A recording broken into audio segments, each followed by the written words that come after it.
The billionaire saw a toddler begging on the street. Then he found she was his new maid's toddler. Marcus Wellington had seen everything Manhattan streets had to offer.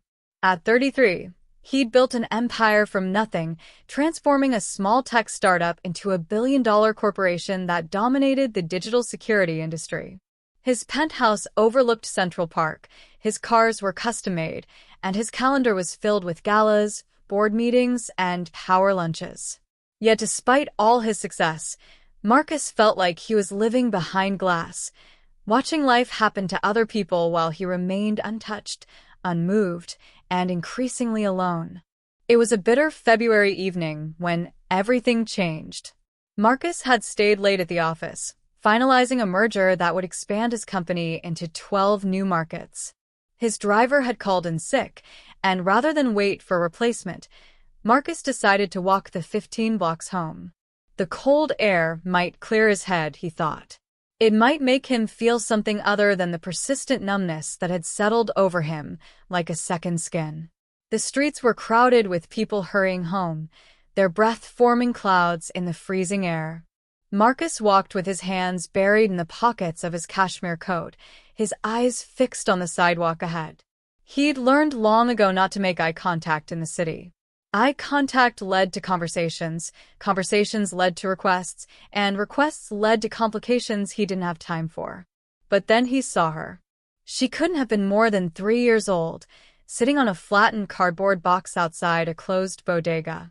Her tiny frame was wrapped in a jacket several sizes too large, the sleeves covering her hands completely. Dark curls escaped from beneath a pink knit hat that had seen better days. What stopped Marcus in his tracks wasn't just her size or her obvious poverty, it was her eyes. Even from several feet away, he could see they were enormous, brown, and filled with a sadness that no child should ever know. The little girl held a paper cup in her small hands, but she wasn't shaking it or calling out to passers-by like other panhandlers Marcus had seen. She simply sat there, watching the river of people flow past her, as if she'd already learned that hoping was pointless. The resignation in her posture made Marcus's chest tighten in a way he didn't understand. He found himself walking toward her, his feet moving before his brain could intervene with its usual cautions. As he approached, he noticed details that made his heart sink further. Her shoes were worn through at the toes. Her jeans had holes in the knees that weren't fashionable but simply worn through. And despite the bulky jacket, she was shivering. "Hey there," Marcus said softly, crouching down to her level. The sidewalk was cold and dirty, and his $1,000 suit pants would probably be ruined, but he didn't care. The little girl's eyes widened, and she pulled back slightly, fear flickering across her features. Marcus felt a pang of guilt. Of course she was scared. She was alone on a street corner in one of the biggest cities in the world. "It's okay," he said gently. "I'm not going to hurt you. What's your name?" For a long moment, she didn't answer.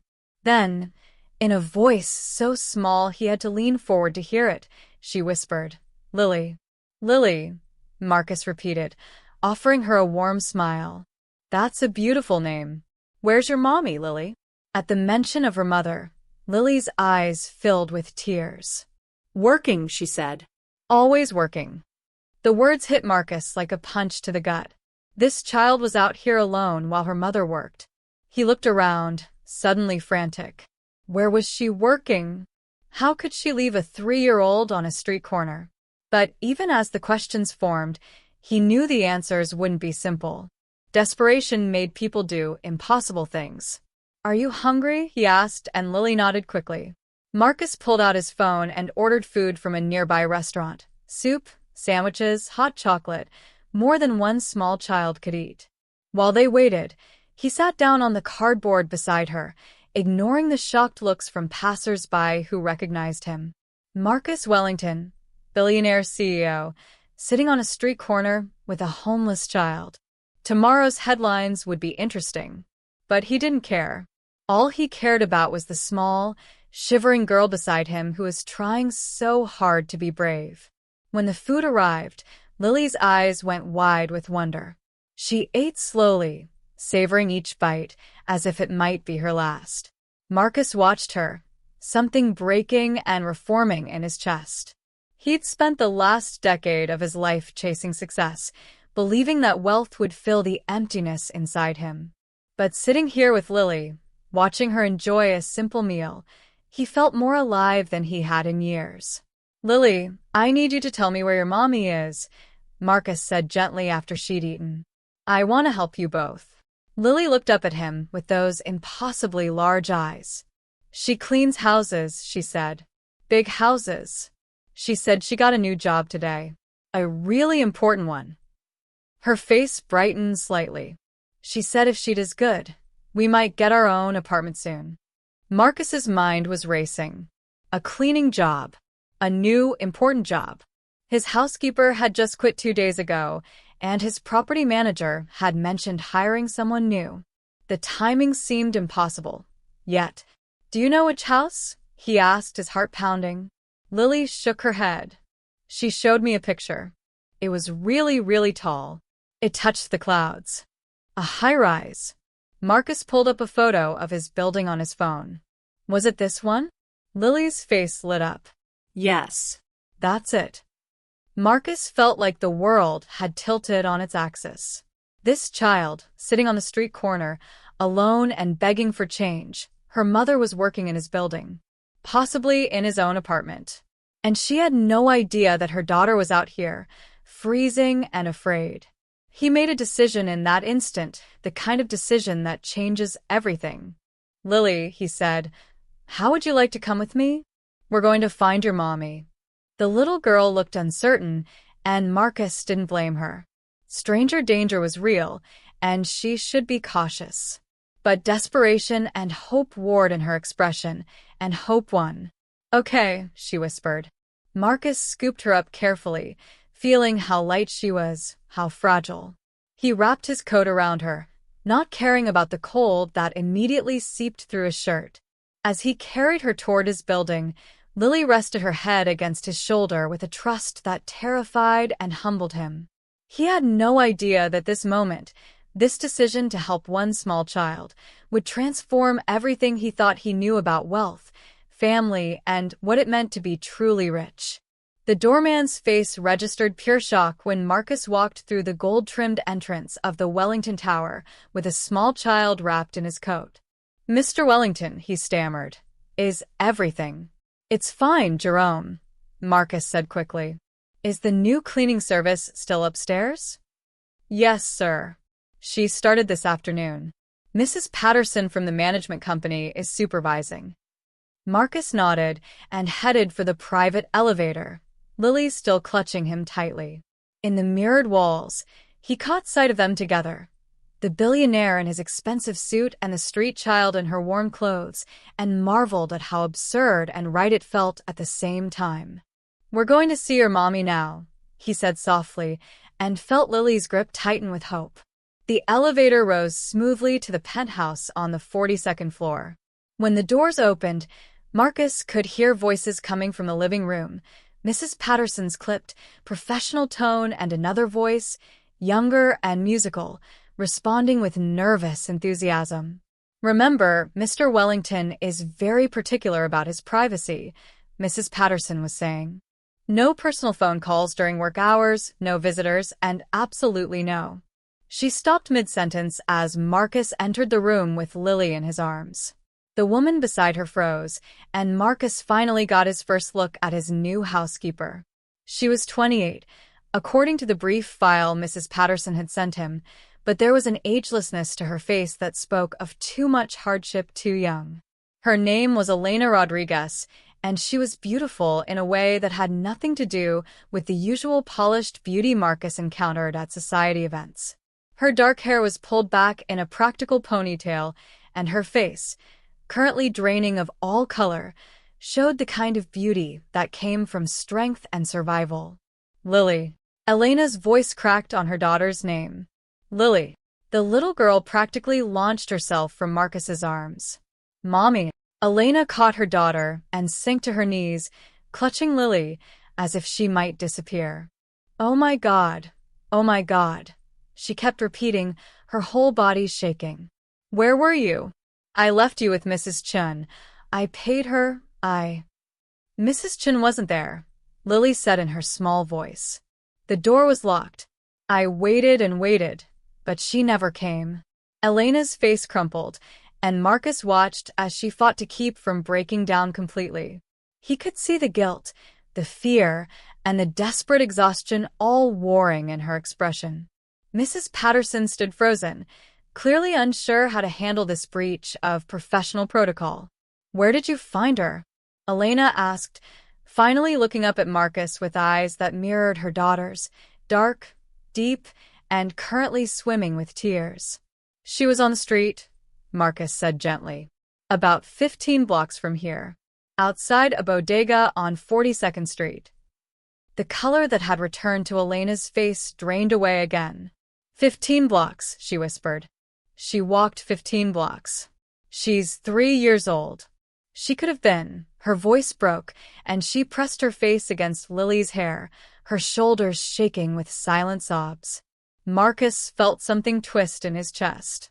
He'd seen poverty in statistics, in news reports, in the abstract ways that billionaires encountered suffering. But this was real and raw, and standing in his living room. This was a woman trying so hard to survive that her 3-year-old daughter had ended up begging on the street because a babysitter hadn't shown up. Mrs. Patterson, Marcus said quietly, could you give us a moment? The property manager looked like she wanted to protest, but something in Marcus's tone made her simply nod and retreat to the kitchen. Elena was trying to compose herself, wiping her tears with the back of her hand while keeping Lily close. I'm so sorry, Mr. Wellington, she said, her voice thick with emotion. This won't happen again. I take my work very seriously, and I would never. Stop, Marcus said gently. He pulled a chair over and sat down, wanting to be at their level. You don't need to apologize.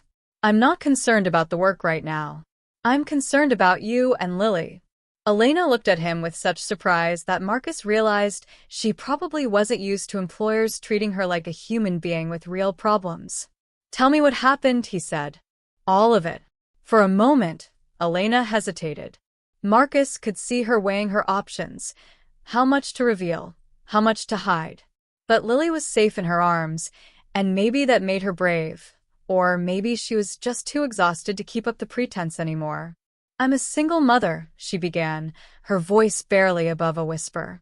Lily's father left when I was pregnant.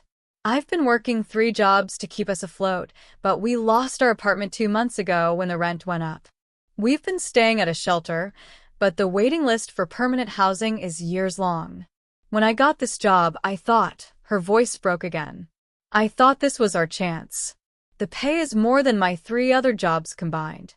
I could save for a deposit, get us a real home. But childcare is so expensive, and the shelter doesn't have programs during evening hours. Mrs. Chun is a neighbor who sometimes watches Lily for cheap, but I guess, she closed her eyes. I guess she forgot today. Marcus felt like he'd been punched. Here he was, living in a penthouse worth $30 million, and his employee couldn't afford reliable childcare for her 3-year-old. The disparity was so stark, so wrong, that he felt physically ill. And Lily walked 15 blocks by herself, he said, trying to keep his voice steady. She must have tried to find me, Elena said, fresh tears streaming down her face. She's so smart, my baby. Too smart. She must have remembered me saying I was working in a tall building. She looked down at Lily. You could have been hurt. You could have been taken or hit by a car or... But I wasn't, Lily said with the simple logic of a 3-year-old. The nice man helped me.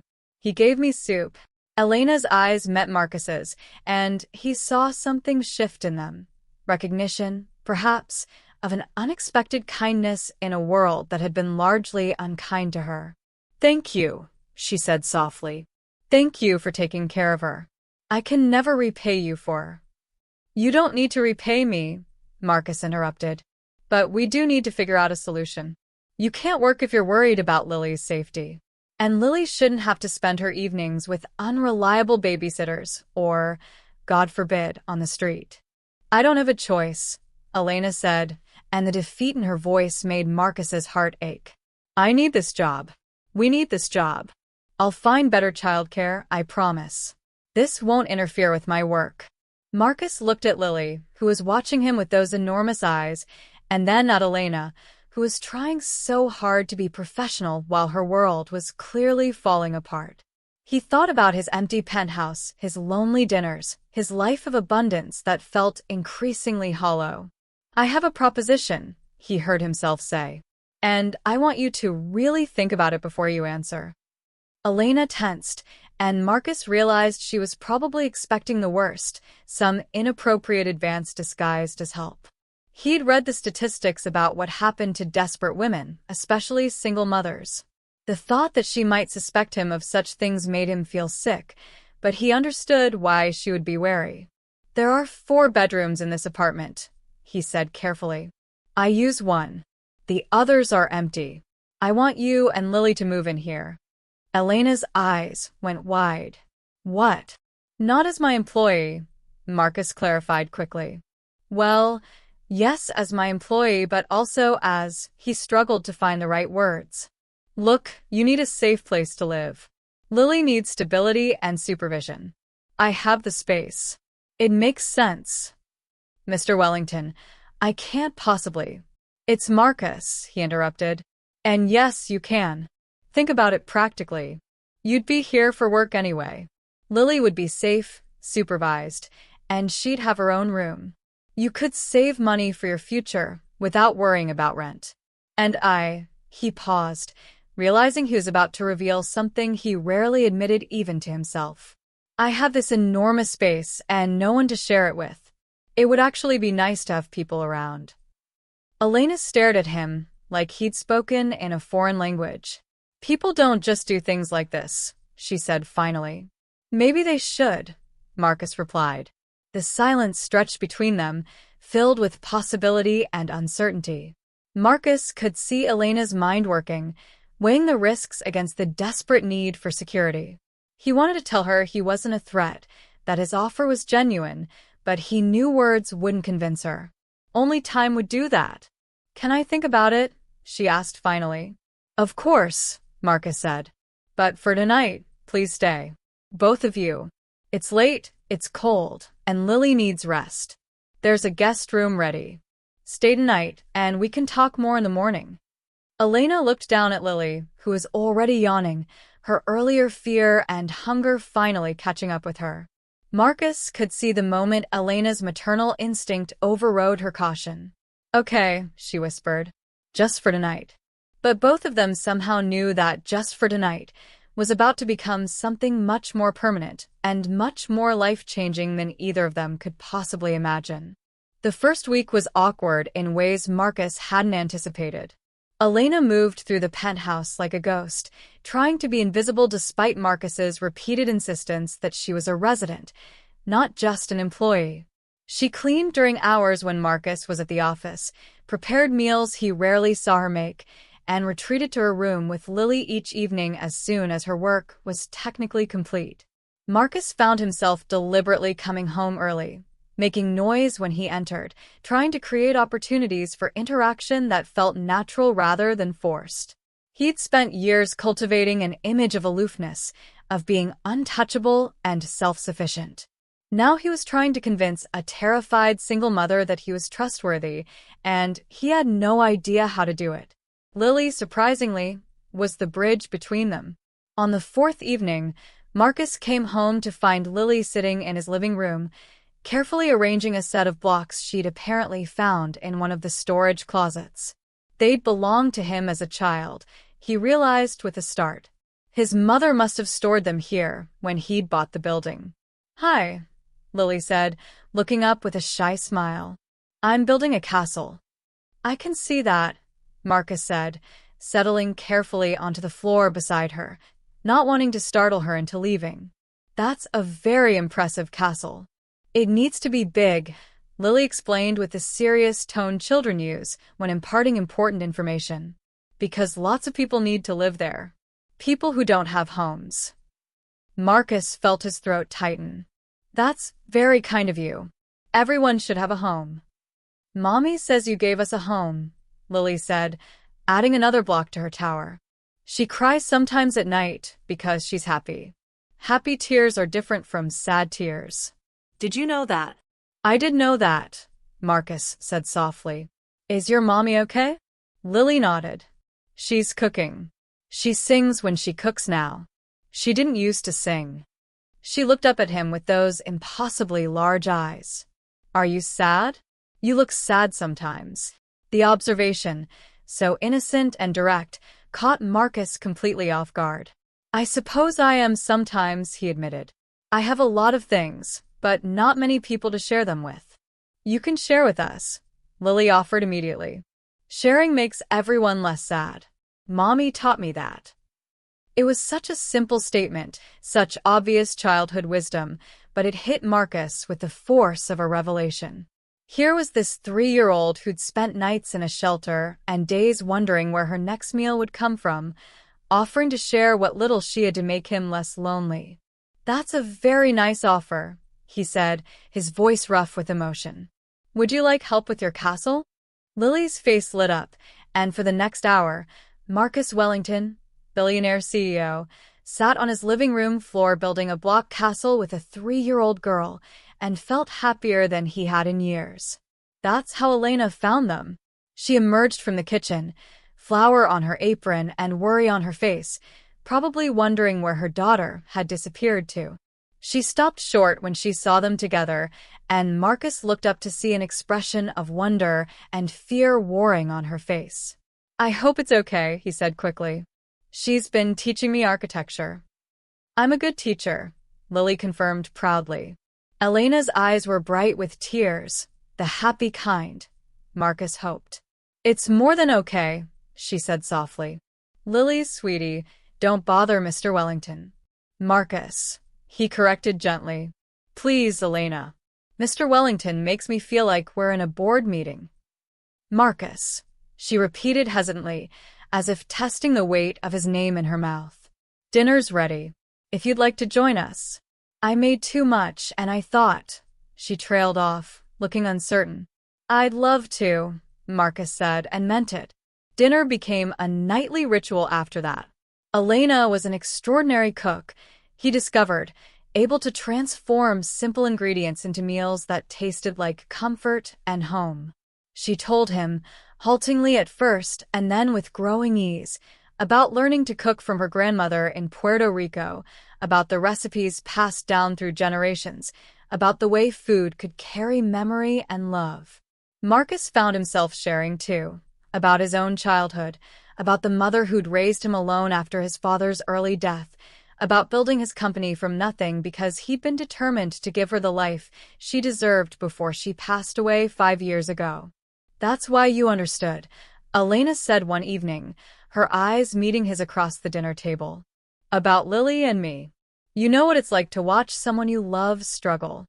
My mother worked 3 jobs too, Marcus admitted. I swore I'd never let anyone I cared about work that hard again. And yet my company probably employs dozens of people in situations just like yours was.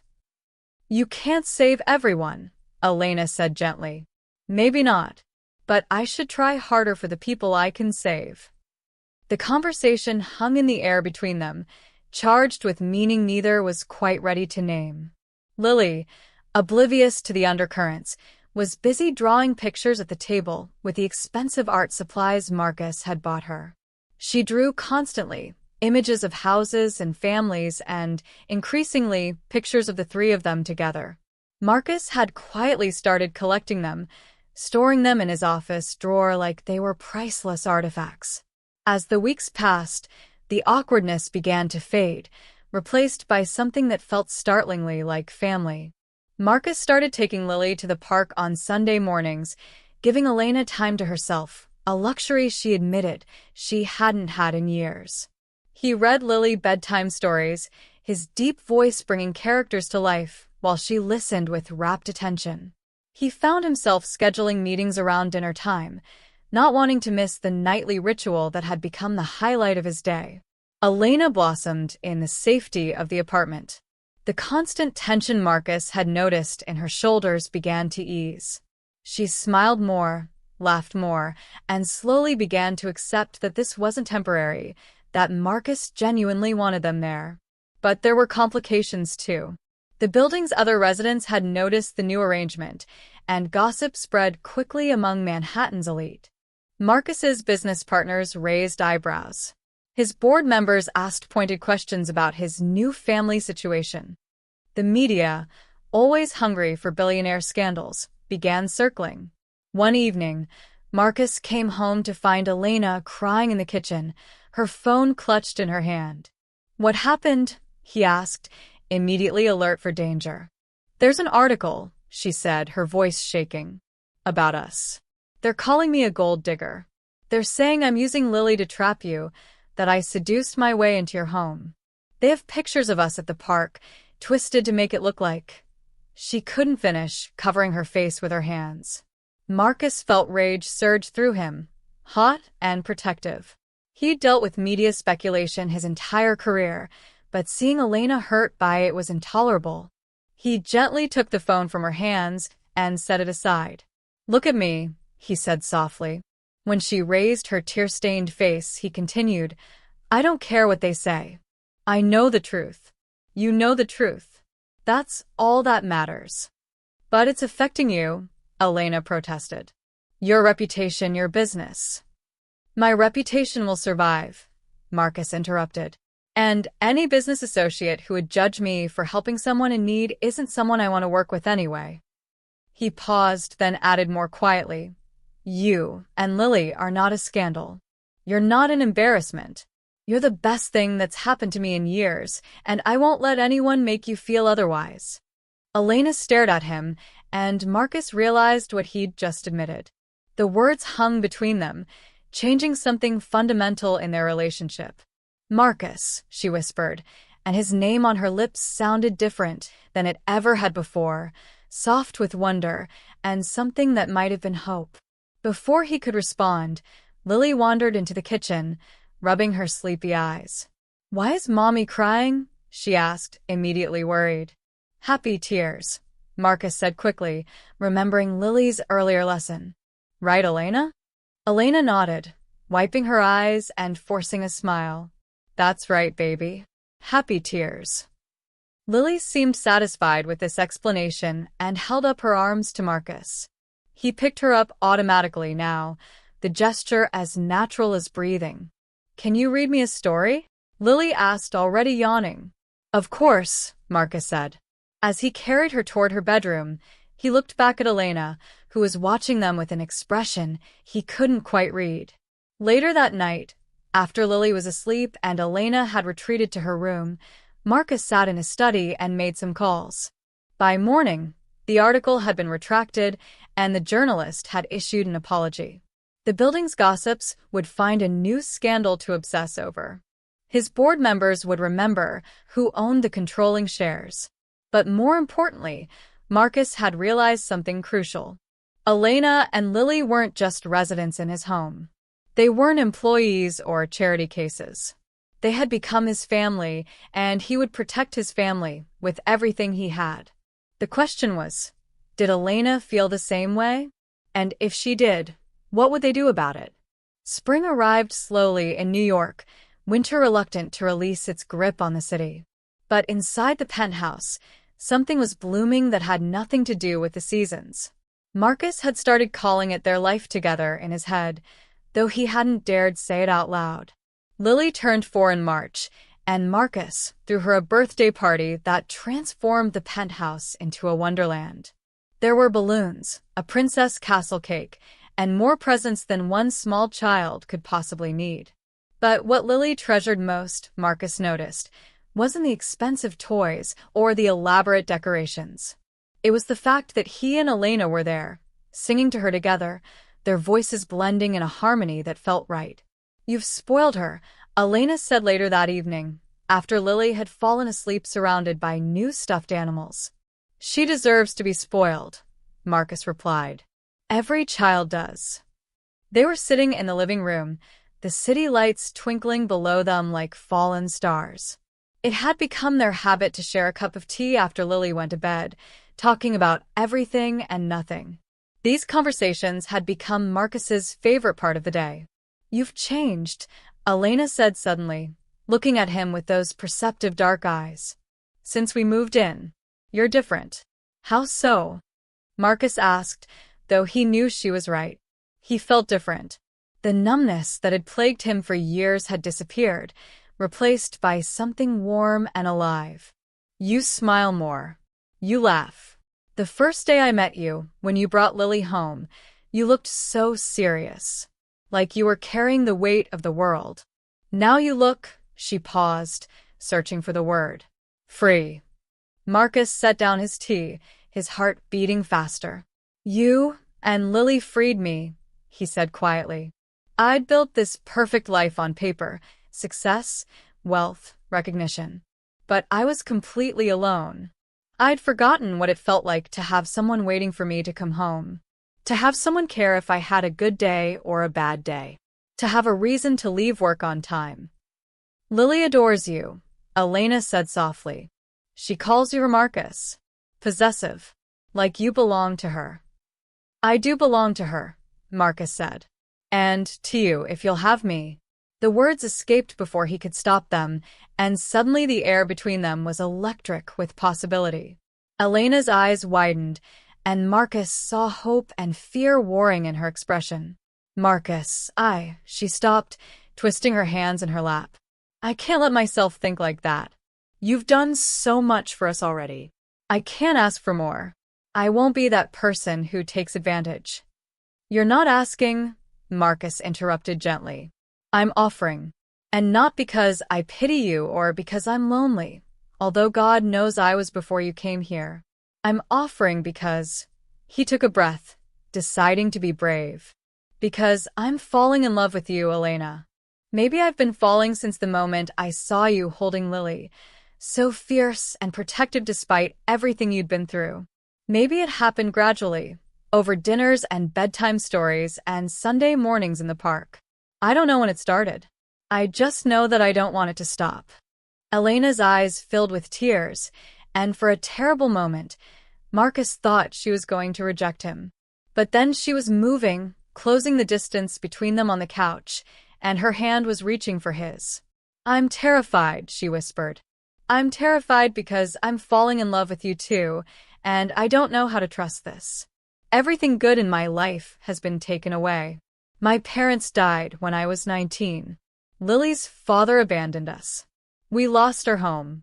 I've learned not to count on anything lasting." Marcus brought her hand to his lips, pressing a gentle kiss to her knuckles. "I can't promise that life won't throw challenges at us," he said.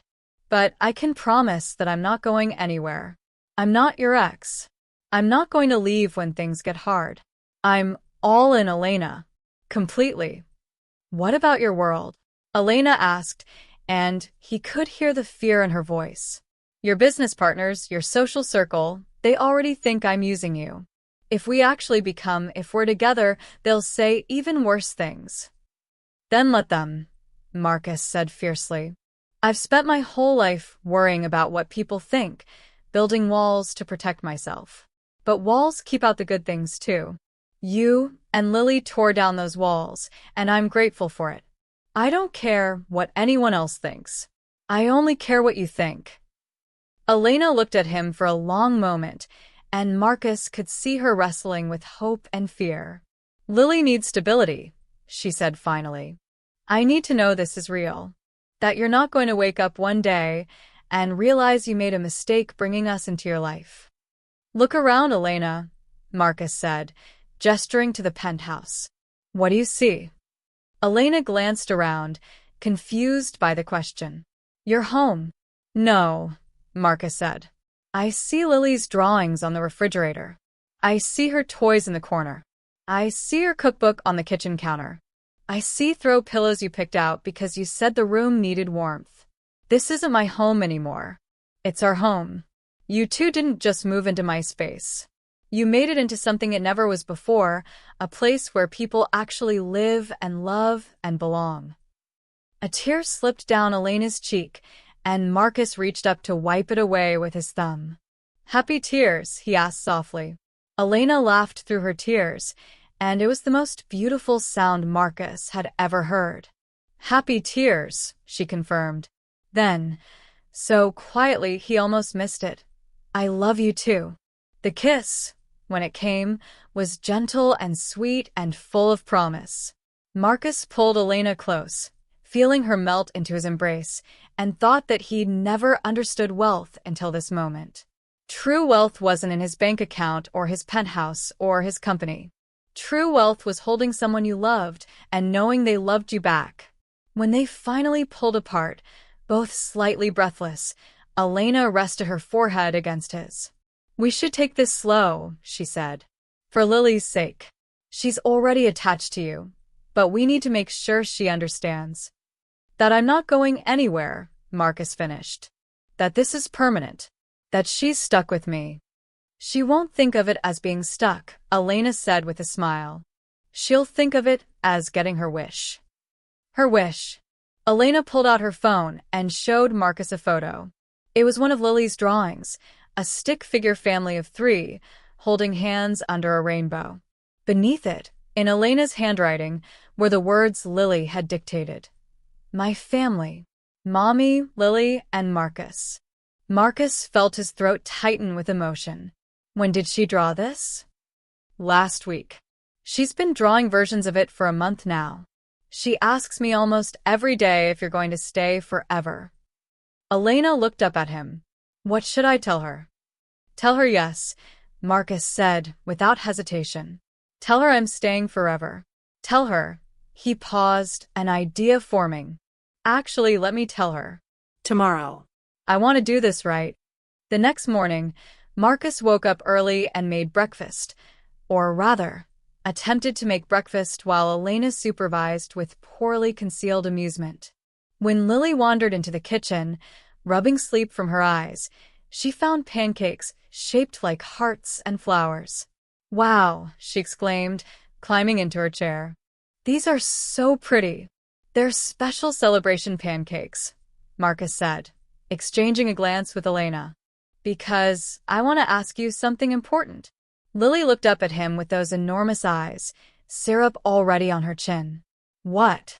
Marcus knelt down beside her chair, so they were at eye level.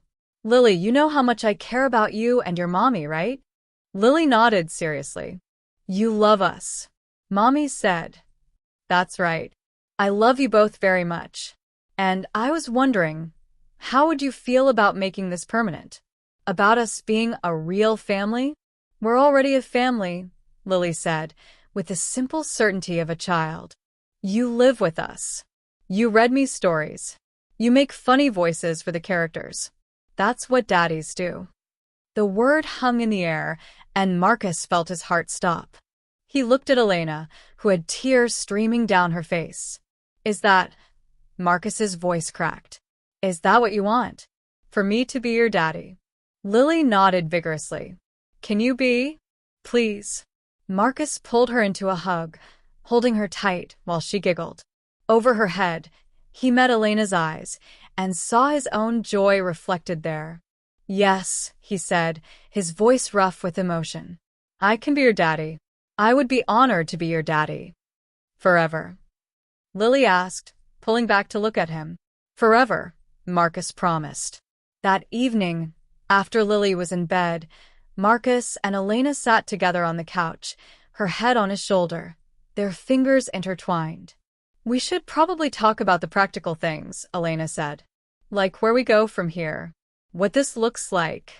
I'm still technically your employee, and—" "You're not my employee," Marcus interrupted. "You haven't been for a while now. You're my partner. My equal. And I want to make that official." "Official how?" Marcus took a breath. "I want to marry you, Elena. Not today, not tomorrow, whenever you're ready. But I want you to know that's where I see this going. I want to adopt Lily legally, give her my name if she wants it. I want us to be a family in every sense of the word." "That's a big step," Elena said, but she was smiling. "I'm a billionaire," Marcus said with a grin. "I'm used to thinking big." Elena laughed and kissed him. Let's start smaller. Let's start with telling people we're together. Let's start with figuring out how to navigate your world as a couple. Let's start with making sure Lily feels secure and loved every single day. I can do that, Marcus said. I can definitely do that.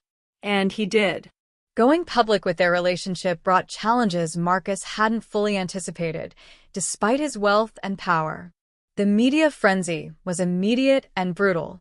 Headlines screamed about the billionaire and his maid, twisting their love story into something tawdry.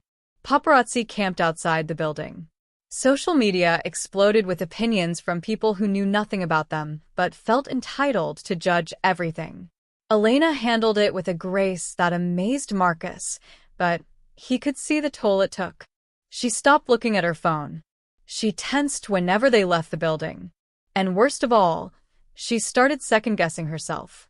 Maybe we should cool off, she said one evening, 3 weeks into the media circus. Just for a while. Let things settle down. No, Marcus said firmly. That's exactly what they want, for us to hide, to be ashamed. I won't do that. What we have is real and good, and I won't let strangers make us feel otherwise. But it's affecting your business, Elena protested.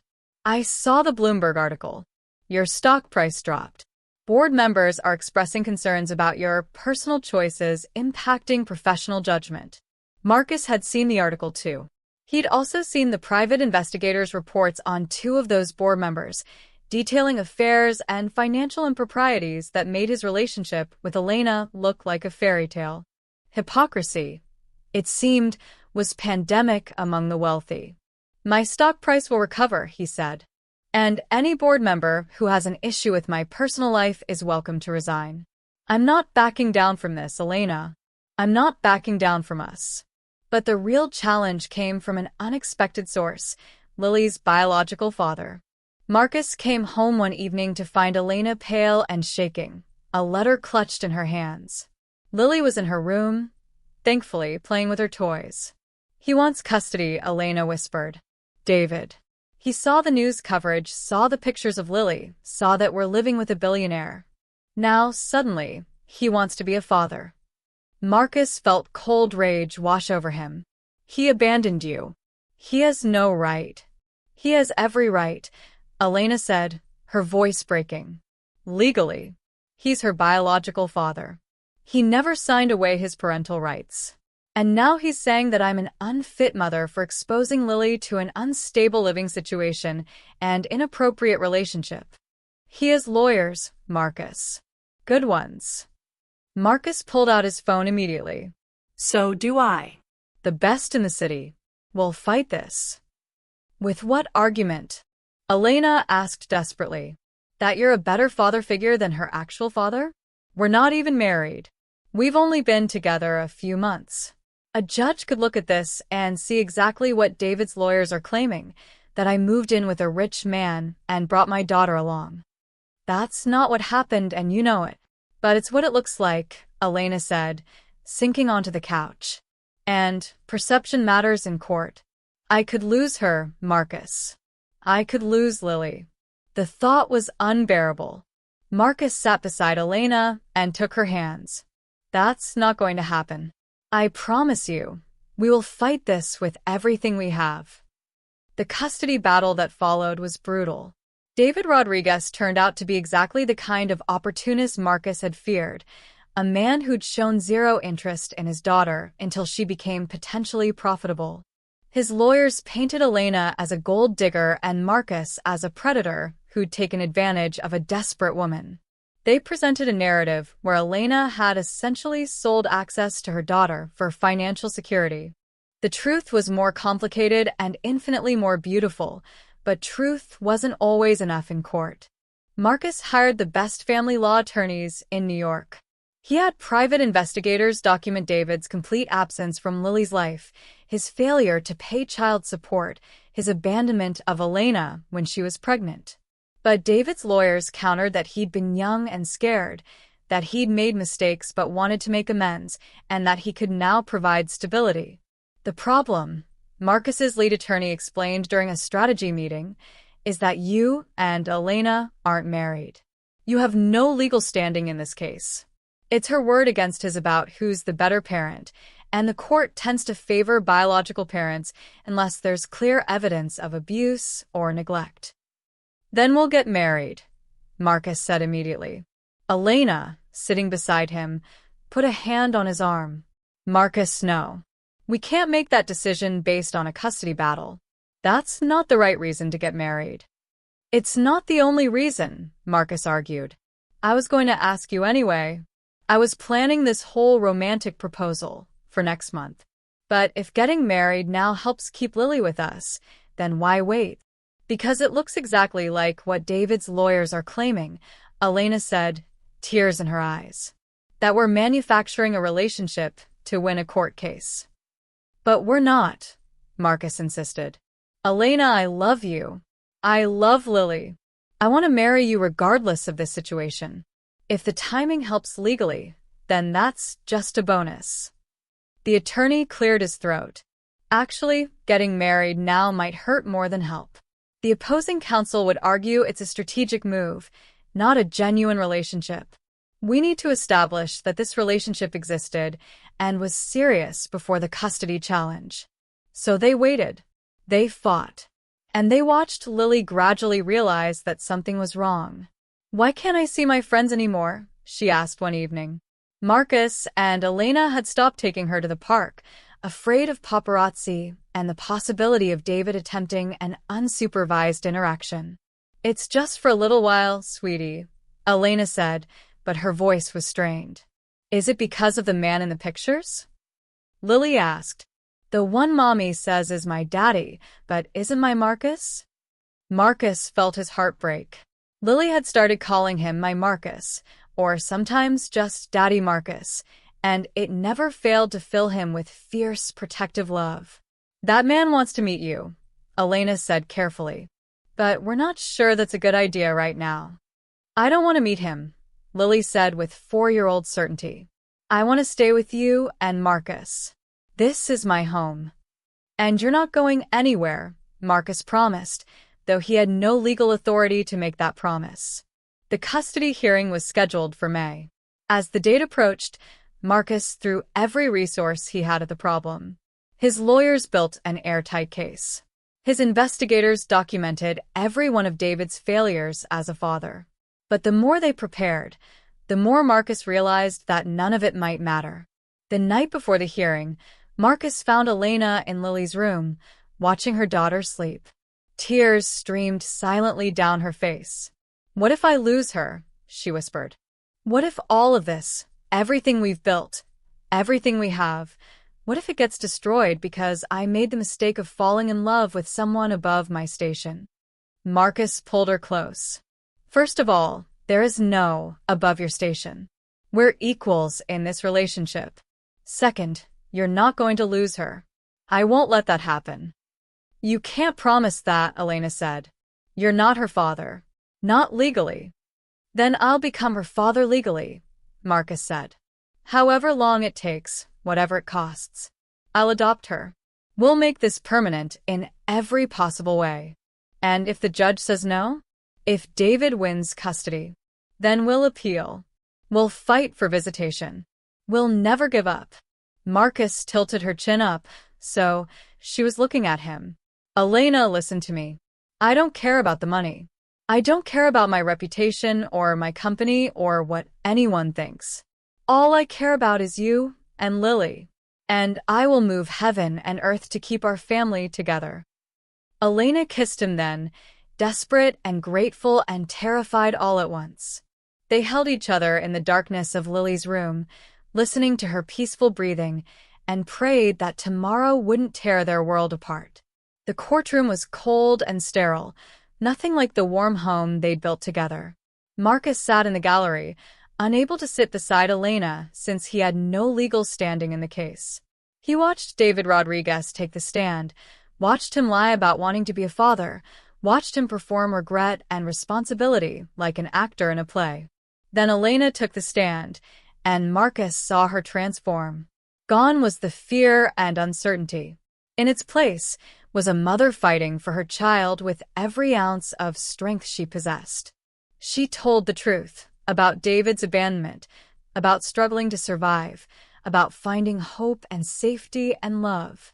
She talked about Lily's progress since moving into the penthouse, how she'd gone from a quiet, anxious child to a confident, happy one. She showed the judge Lily's drawings, her report cards from the private preschool she now attended, documentation of her thriving. "My daughter has stability now," Elena said, her voice steady despite the tears in her eyes. "She has a home. She has people who love her unconditionally. Taking her away from that wouldn't be justice. It would be cruelty." The judge called a recess to review the evidence and make her decision. The waiting was agony. Marcus wanted to go to Elena to hold her, but the attorneys advised against any displays that might seem inappropriate. Finally, after 3 hours that felt like 3 years, they were called back into the courtroom. The judge looked tired and stern as she reviewed her notes. Then she looked directly at David Rodriguez. "Mr. Rodriguez, I've reviewed the evidence presented by both sides. While I appreciate that you claim to want a relationship with your daughter now, the fact remains that you abandoned her and her mother when she was born. You provided no financial support. You made no attempts to contact or visit. And frankly, your sudden interest coinciding with media coverage of Ms. Rodriguez's current relationship is troubling." David's lawyer stood to object, but the judge held up a hand. "I'm not finished. This court's primary concern is the welfare of the child. Lily Rodriguez is thriving in her current environment. She has stability, security, and loving care. Removing her from that environment would be traumatic and serve no purpose except to satisfy your belated desire for parenthood." The judge's expression hardened. "Custody will remain with Ms. Rodriguez. However, Mr. Rodriguez, you will have supervised visitation rights, 2 hours, once per month, to be arranged through a court-approved mediator. If, after 6 months, you demonstrate consistent, appropriate engagement with your daughter, we can discuss expanding those rights." Elena's sob of relief was audible throughout the courtroom. Marcus wanted to cheer, to shout, to run to her. But he waited, hands clenched, until the judge dismissed them. Outside the courtroom, Elena fell into his arms, crying so hard she could barely breathe. "She's safe," she kept saying. "She's safe. She's ours. She's ours," Marcus confirmed, holding her tight. The battle wasn't over. They'd have to navigate David's visitation rights, which neither of them was happy about. But Lily would stay with them. Their family would stay intact. That night, after they'd told Lily the good news in age-appropriate terms, after she'd gone to bed with a smile on her face, Marcus and Elena stood on the penthouse balcony, looking out at the city lights. "I have something for you," Marcus said, pulling a small velvet box from his pocket. Elena's eyes widened. "Marcus." "I know the timing isn't perfect," he said. "I know we've just been through hell. But I also know that I don't want to wait another day to make this official." He opened the box, revealing a ring that sparkled in the city lights. "Elena Rodriguez, will you marry me?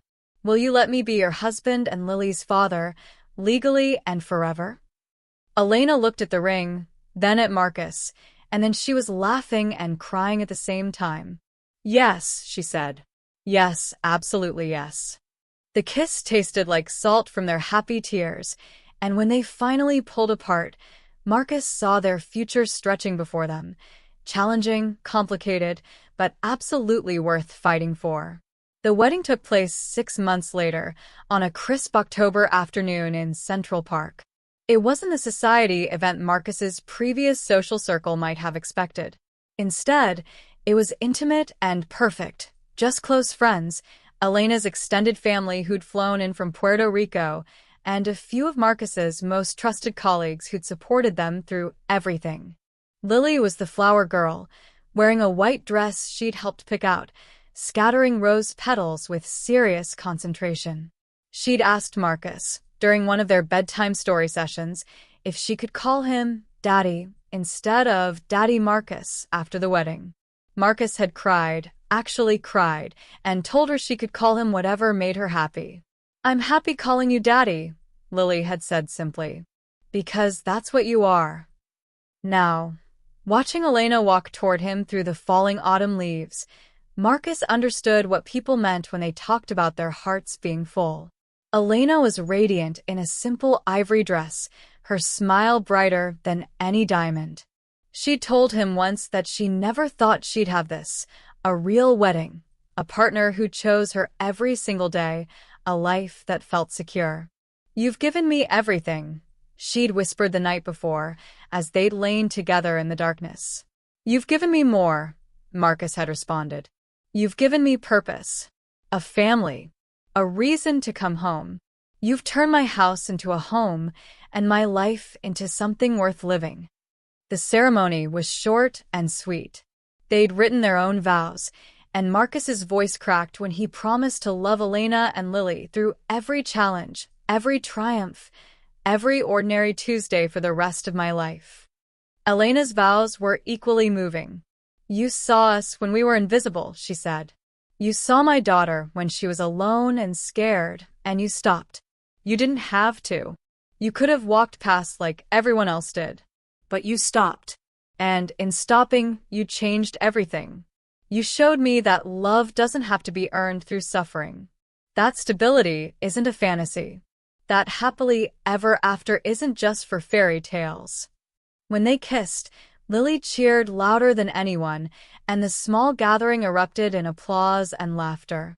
The reception was held at a nearby restaurant, warm and welcoming, filled with food and music and joy. Marcus danced with Elena, then with Lily, then with Elena's grandmother, who cried and told him in Spanish that he was a blessing from God. But the most meaningful moment came later, when the adoption paperwork was finalized 2 weeks after the wedding. Marcus had expedited the process with his lawyer's help, and on a Tuesday afternoon that looked like any other, they stood in a judge's chambers, the same judge who'd ruled in their favor during the custody battle, and she made it official. "Congratulations, Mr. Wellington," the judge said with a genuine smile. "You are now legally the father of Lily Marie Rodriguez Wellington." The hyphenated name had been Elena's idea. She should have both names, she'd said, to remember where she came from and where she's going. Lily, who was now 4.5 and understood more than they sometimes gave her credit for, looked up at Marcus with those enormous brown eyes. "Does this mean you're my daddy forever now? Like, the government says so?" "Yes," Marcus said, scooping her up. "The government says so. It's official and permanent." "Good," Lily said, wrapping her arms around his neck. "I want you forever." Marcus held his daughter, and felt a completeness he'd never experienced before. Life settled into a new normal after that. Marcus restructured his work schedule, delegating more to his capable executives, so he could be home for dinner every night. He started a foundation focused on helping single mothers and homeless families, inspired directly by Elena and Lily's story. The foundation provided housing assistance, childcare support, job training, and legal aid. "I can't save everyone," he told Elena, echoing her words from months ago. "But I can create systems that help more people save themselves." The foundation became his passion project, second only to his family. He hired Elena to help run it, recognizing her unique perspective and natural empathy. She thrived in the role, helping other women navigate the systems that had once seemed impenetrable to her. David's court-ordered visitation continued, though it was clear after the first few months that his interest was waning. Lily was polite during the supervised visits, but never enthusiastic. She had a father now, one who'd chosen her deliberately and loved her unconditionally. David was just a stranger who occasionally appeared in her life, and she treated him with the same courtesy she'd treat any adult, respectful but distant. Eventually, David's visits became sporadic, then stopped altogether. His lawyers sent a letter asking if Marcus would be willing to facilitate a termination of David's parental rights in exchange for relief from any future child support obligations. Marcus's lawyers drafted the papers within a week. David signed them without contest. He never really wanted to be a father, Elena said when it was finalized. He wanted the idea of it. The prestige of saying he had a daughter being raised in a billionaire's penthouse. But actual fatherhood? The daily work of it? That never interested him. His loss, Marcus said simply. More importantly, it's officially justice now. No more court battles. No more supervised visits. Just our family. The years that followed were filled with the beautiful mundanity of family life. Lily started kindergarten at an excellent private school, where she made friends and discovered a love of painting. Marcus and Elena had another child, a son they named Daniel, after Marcus's father. Lily was overjoyed to become a big sister, taking her role seriously and helping with everything from diaper changes to late-night feedings. I'm teaching him to be brave, she explained to Marcus one evening as she sang softly to her baby brother. Because you taught me to be brave. That's what families do. Marcus watched his daughter, 7 years old now, confident and kind and so far removed from the scared little girl begging on a street corner, and marveled at how much had changed. How much they'd all changed. Elena had been afraid that having another child might somehow diminish Marcus's love for Lily, but Marcus understood something she'd forgotten in her fear. Love didn't divide. It multiplied. He loved Lily fiercely, completely, and his love for Daniel in no way reduced that. If anything, becoming a father to a child from birth made him appreciate even more deeply his bond with Lily. She'd chosen him as much as he'd chosen her, and that choice meant everything. The media had long since moved on to other scandals. Marcus's company continued to thrive, now under the leadership of a new generation of executives he'd mentored. He remained chairman but stepped back from daily operations, prioritizing his family and the foundation. On Lily's 8th birthday, they held a small party at the penthouse, the same penthouse where their story had begun. Lily's friends ran through the rooms Marcus had once thought too large, too empty. Their laughter filled spaces that had been silent for too long. Elena found Marcus standing on the balcony, watching the sunset paint the city gold and orange. "What are you thinking about?" she asked, slipping her hand into his. "I'm thinking about the day I met you," Marcus said. "The day I found Lily on that street corner. I think about it often. Do you have regrets?" Elena asked quietly. Marcus turned to her, surprised. "Regrets? Elena, that day was the luckiest day of my life." "You gave up so much," she said. "Your privacy, your simple bachelor life, your freedom." "I gave up nothing," Marcus interrupted gently. "I gained everything. Before you and Lily, I was rich but empty, successful but alone. I had everything money could buy and nothing money couldn't. You showed me the difference." "We were supposed to be the ones you saved," Elena said, her eyes bright with emotion. "But you saved us all, I think. Lily, me, and yourself." "We saved each other," Marcus corrected. "That's what families do." Inside, they could hear Lily laughing with her friends, Daniel babbling in his playpen, the sounds of life and love and belonging. The penthouse that had once been a showpiece, cold and perfect and utterly empty, was now filled with fingerprints and crayon marks and toys scattered across expensive carpets. It was messy and chaotic and absolutely perfect.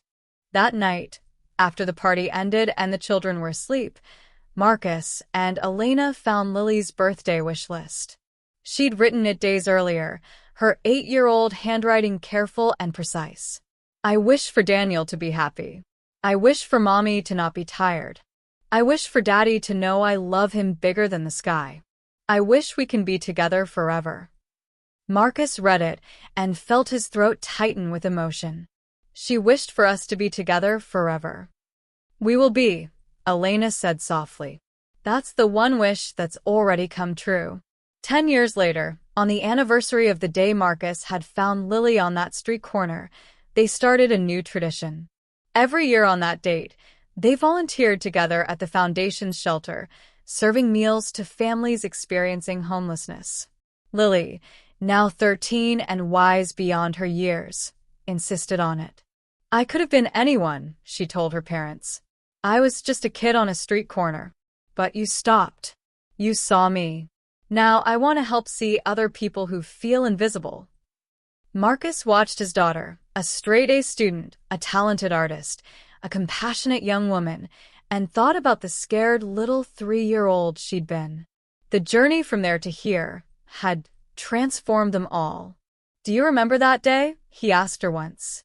The day we met? Pieces of it, Lily admitted. I remember being cold and scared. I remember you had kind eyes. And I remember thinking that maybe, finally, someone would help us. She looked up at him. I didn't know then that you wouldn't just help us. You'd become my dad. My real dad. Not the one who was there when I was born, but the one who chose to be there for everything after. I'm the lucky one, Marcus said, pulling her into a hug. You and your mom and Daniel, you're my greatest achievement. Not the company, not the foundation, not the wealth. You three.